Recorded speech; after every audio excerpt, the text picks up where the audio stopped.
Di ba? Masarap yung tulog. Pero, hindi din lagi. Kasi nung Mm. mga nakaraan, sunod-sunod akong binabangungot. So, ginigising Talaga? ako. Uy, te, ginaganon ako. Mm. Sumisigaw talaga ako yun. Wag! Ganun, gumaganon talaga ako. So, ano yung panaginip mo? Ay, isa ka doon sa panaginipan ko. Sabi ko na eh. Nakalimutan ko. Masama yung panaginip na to, no? Wala namang magandang panaginip pag ikaw sumasali eh. Tapos nung gabi na naginip ako na naka-confine ka daw sa ospital. Mm. Sa isang parang mini room na studio. Mm. Tapos daw yung, may tawag doon, yung ano to yun? Dextrose? Yung dextrose. Ah. Yung pinakatusok daw nun, dito nakatusok sa liig mo. Vampira kami eh. Dito nakadiretso sa liig. Oo. Sabi ko, ba't ganun? Tapos Lahi kami ng Van Helsing kasi. hinatak mo daw. Ay, talaga? Tapos natakot daw ako kasi hinatak mo, syempre galing sa liig. Oh, Ang laki tapos? ng butas nun. Yung, Talaga? Oo, ng tubo. Sabi ko, anong ginagawa niya? Ba't niya hinatak mula sa liig?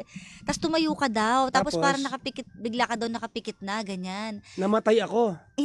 Hindi ako sure. Oh, tapos. Hindi, ganun nga. Tapos nanghihina ka daw talaga. As in, sobra ka nanghihina. Hindi ko na maalala kung paano ako nagising. Basta ginising ako kasi nagsasalita ako. Tapos parang sumigaw ako. Sumigaw ako. Tapos naalala ko pala ng Networking na to eh. Ang daming down. naalala ko pala nung araw na yun na nagising ako nung tanghali. Hapon niya to, tanghali. May nagsabi sa akin na dumugo daw ilong mo. Sabi ko, sabi ko na tama na ng panaginip ko eh. Sabi ko na hindi pa to magaling eh. Ganon, di ba? Normal naman akong ano. Alam mo nung isang araw, nadulas kasi ako sa ere. Sabi ko sa ere. Oo nga, kaya sinabi din nila sa akin. Tapos nag-PM sa akin nanay ko. Sabi ko, dumudugo ilong mo, sabi ng nanay ko. Nag-reply ako, oo ma, nag-English kasi ako. Nagalit nanay ko. Sabi niya, huwag mo akong pinipiloso po ha.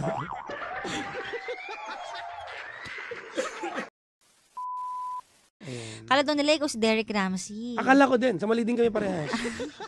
Oo. Grabe. Ganun na lang. Oo. Sabi, chabing piolo ka daw. Ay, bastos yan ha. Si Arlene, gusto mo ma-block ha. Ha? Di ba? Ayan. Actually, yun yung ano ko ngayon, struggle ko yung boses ko lang. Masakit pala lamunan mo. Hindi naman sa masakit. I just sound sick. Kawawa to yung lamok. Kawawa ngayon. Pero alam nyo, Pero alam mo din, ang dami ko kagat ng lamok ko. Ayan o, sunod-sunod o. yan, ako. Sabi ko, lahat ako. Yan ang ginagawa ko ng paraan. Naglagay na ako ng signboard sa kwarto ko eh. Ano? Bawal lamok dito. Matigas ulo na iba yan. Tinadtad ako. Andun pa rin eh. O nga no, ang dami mo kagat ng lamok. Ang dami. Alam mo, tawag nito, hindi ko alam kung ano ha. I-try nyo i-observe ito ha. Bumili ako ng yung mga Baygon. Maraming ano yan eh, maraming brand yan, di ba? Basta ano, insect spray. Tapos di ba, ang daming lamok nagliliparan. Pag pupunta ako sa Baygon para hawakan, mawawala sila. Oh? Sabi ko, alam ba nila? Galing. Naglalaho sila. Alam pa nila? Baka naisip na nila. Kaya nga eh. Nakita ko yung result eh. Yung pagkakaiba nung mukha ko doon tsaka ngayon, ang lala. Ang lala. Oo. Gusto mo makita? Sige. Sige. Yan naman ang una ka nagtatawa. Tingnan reaction ko. Alam mo dyan, Reaction may mga video. picture ka rin sa akin ng taba mo. Gusto mo i-post ko ngayon? Bakit? Ba't mo ko dinadamay? Ikaw lang ang topic dito. Asan na nga yun? Teka lang ha. Ng mga bahay. Pinakita mo din. Okay lang, wala namang problema sa ganyan eh. Ba't di gumagalaw? I was so, pinost ko. I was so thick. Pa-zoom nga natin. Zoom mo nga. Pa-zoom nga natin. Oo. Taba mo nga. Ang lala. Grabe. Ayan, pa-zoom. I-zoom natin yung kanyang ano. Di ba? Hindi ko alam. Ayan. Ikaw ba yan? Yes, Ba't parang ako yan. hindi kita na-experience Ito po yung pelikulang na ganyan ka? Ito po yung pelikulang nagawa ko bago ako nag-gym. Kasama po si Miss Alex Gonzaga at si Miss Angeline Quinto. Nakita mo ba? Oo. Di ba? Ang lala, di ba? Ba't ganyan?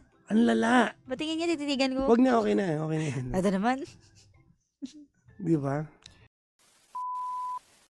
Bad vibes na rin po kasi.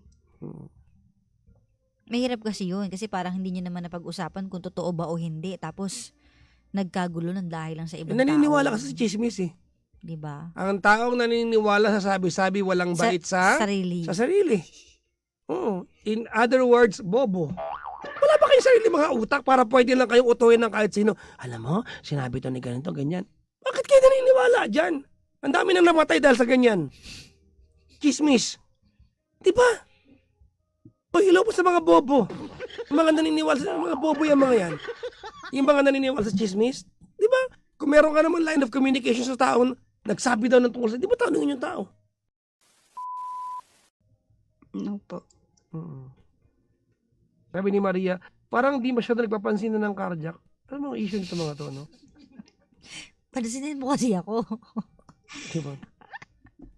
Bagong issue kayo, yung mga yan, hindi yan, di ba? Parang kami ni Cara. Pag yan, pinansin ko lahat yan, mag-away kami araw-araw.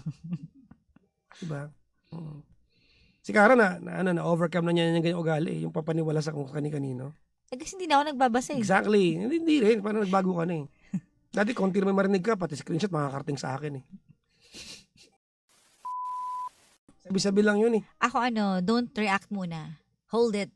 Pag may narinig ka, hold it. Kasi minsan, ang tendency natin kapag nakakarinig tayo ng hindi magaganda, syempre as a person, talagang Emotional. matitrigger tayo. Lalo na kung overthinker ka, emotional ka, ganyan. Ito, overthinker. Pero ka. lagi mong isipin, okay, hold it. Hold ko muna yung emotions ko. Iko-confirm ko muna lahat. Kung nasa utak mo yan, na lahat dapat may confirmation, mapipigilan mo yun. Tama. Oo. Tiisin mo muna. And then kapag nag-usap kayo, paano kung mali ka pala or ganyan, di ba? So, saka mo na, anuhin. Punta kayo ng Vietnam sa July ba? Sa June? Sa July po. July. Punta rin kami ni Cara, magkita tayo doon. Ay, wag na, kayong palang kasama, sorry. Sorry, may issue ka pala. Diwag! Si Rose ng UK, right? United Kingdom. Parang masarap magpunta dyan eh, no? Punta tayo doon. Mahal pumunta dyan. Sa Middlesex. Lugar yun doon. Ba't mo iisip nyo? Diba? Totoo nga. Eh. Anyways, so anong gagawin natin? Do you want to take a break? It's up to you. Right. Do you want to? It's alright. Right. Yes. You can eat now. Do you want to eat? You. What do you want to eat? Because if you're hungry, then eat. Ano daw? Wala. I'm not hungry. Harapan. So wag na lang ako magprograma. Magprograma ka pero wag kang masyadong ma-high blood. Hindi ako na-high blood. Ba't ba gumagawa ka ng chismis? Ano? Kahit kailan. Anong hindi? Kahit kailan, I have never been mad. Kakasabi lang nila, laging galit, high blood, Nag-recruit ka na, parang networking na rin yan? Hindi. Naghahanap ka ng kapwa mo magagalit? Hindi, lang naman to, sabi ng doktor to, advice lang, na triggering siya. Kapag Sinong doktor lagi yan? Kailangan talaga sabihin yung pangalan? Pangalanan. Ayaw pang maniwala. Hindi, oo nga. Pero hindi ako galit pag gabi. Passionate lang ako. Parang mag sa mga movies, di ba? Para magkapantay kayo ng partner mo sa kissing scene, ng apple box. Bakit? Aapak. Nakapag-kissing scene ka na ba? Dati. Talaga? Yung sa sa indie. Di ba sinabi ko sa yun? Sino ka kissing scene mo? 2016. Sino ka kissing scene mo? Di ba? Si Jeric. Hmm. Di ba sinabi ko yun sa'yo? Okay. Oo. Nasa yun? Na-upload yun. Bakit? Okay. Sinabi ko sa'yo yun. Hindi mo sinabi sa akin. Ha? Ha? Ay, di ngayon sinabi ko na. Okay. Nga na, Susungkitin mga bituin kahit para panty lang mo. mga Ay, ano pa? para lang Panty mo yung sabi ko title sa... nun. Susungkitin Mga- kahit panty mo. Hindi. Mga Para bituin. lang Ano ba maging yun? akin. Ano, may iba na sa utak niyo yung kanta dahil sa akin. Okay, 1, Ano ba 2, 3. yun? Susungkitin Susungkitin. kahit panty mo. Ba't i-brief mo? Susungkitin sa Sa panty mo. sampayan Para ang lang brief maging... na nakasampay. Kung sana'y maging akin, puso Ang mo, iyong damdamin. kung akin ang mundo. Kung akin ang, kung pwede lang, Kung pwede lang, sungkitin na ang... brief mo. Office talaga yun. Tas- Hanapin nyo sa YT. Oo. Kung akin ang mundo by Carjack. Ayun, wala lang. Kaya siguro maganda yung sounds. Kasi empty. Kasi empty room na siya. Oo. So parang nag-e-echo ng kusa. Yes, Kaya hindi na oo. tayo naggamit ng kahit na raw lang talaga Oo, siya. tapos marinig niyo sa chorus, marinig niyo si Mami Jo kumakanta. Nagyaham. Hindi na namin. So, medyo, kumakanta siya nun, di ba? Tapos, Tingnan niyo yung part na chorus, nagkatingin ng amoy. kaya din siya nakatingin sa akin, hindi dahil sa kinikilig siya. Kasi hindi ko siya pinapansin, nakaganyan lang ako. Nagbusit ako nun. Ba't ka busit sa akin nun? Hindi mo naalala? Hindi ko naalala. Sasabihin ko. O sige, ano yun? Sabi mo, kakain tayo. Oo. Tapos, may dumating na DJ. Hindi ko sasabihin yung pangalan. Biglang sabi ko, akala ko ba kakain tayo sa labas? Hindi kasi dumating si biglang may lakad ka na. Tapos sabi ko, nakalimutan mo na may sinabi ka na kakain tayo. Baka wala akong sinabi. Tapos sabi mo, sinabi ko ba? Sabi ko, oo. Bakit? Ano bang kasalanan ko? Di ba? Inaaral ko yung kantang beer. Ngayon di ko makuha-kuha.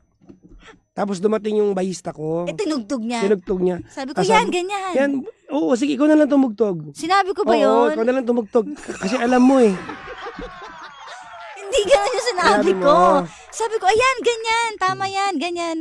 Tapos, ang ginawa niya, kasi hindi siya umaamin na talagang sensitive siya. Alam niyo yan, very emotional. Ang ginawa niya, kunin ko lang yung susi sa kotse. Sabi ko, sige. So, akala ko normal lang. Aba, hindi na bumalik. Ano sabi ni May Abril? Sobrang close nyo po. Kung 1 to 10 ilang % po pagiging close nyo. From Gifu, Japan. Uy, lamig dyan ngayon sa Gifu. Ewan ko po sa kanya. Wow. Kasi po.